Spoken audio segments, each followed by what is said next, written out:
Comment définir son droit en liquidity grâce à la fractalité? Nasdaq pendant l'open de 9h30, juste après l'ouverture du marché action. Après la manipulation haussière de l'open qui a piégé des acheteurs, je suis entré en position de vente de manière chirurgicale sur un breaker 1 minute. Chirurgicale car mon ordre de vente limite a été déclenché seulement d'un point.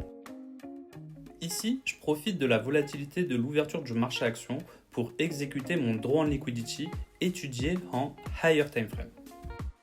J'exécute en 1 minute, oui, mais j'ai analysé les structures de marché 5 minutes, 15 minutes et 1 heure pour comprendre où est-ce que le marché se dirige pour cette session. C'est ce qu'on appelle le draw en liquidity. Draw comme dessin en anglais, où est-ce que le marché va dessiner, comment le marché va imprimer les bougies, comment le price action va délivrer. Et ensuite on a le on liquidity, donc où est-ce que le marché va chercher la liquidité. Ça y est, 64 points encaissés, et pas n'importe où, dans la direction de mon draw en liquidity, sous les bas du pré-market de Londres où réside le stop loss des acheteurs. Et oui, comme d'habitude, leur stop loss, c'est mon TP.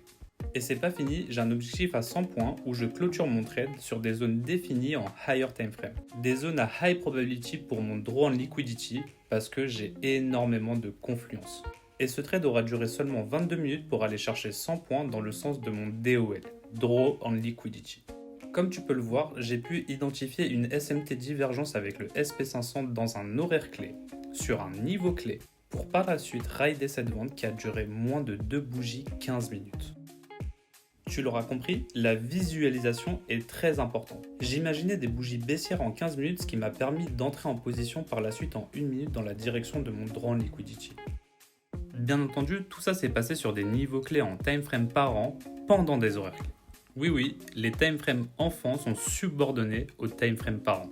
Si tu comprends ce qui se passe dans les timeframes par an à ton timeframe d'exécution, tu es capable de voir ton droit en liquidity et de l'exécuter en timeframe enfant. Tout ça, bien sûr, dans des horaires clés. Et le cocktail bien shaké de ces éléments te permet de trouver des setups à high probability. Si t'aimes mon travail et ce genre de contenu, écoute, la bonne nouvelle c'est que t'as un pouce, et grâce à ton pouce, tu peux appuyer sur le pouce bleu.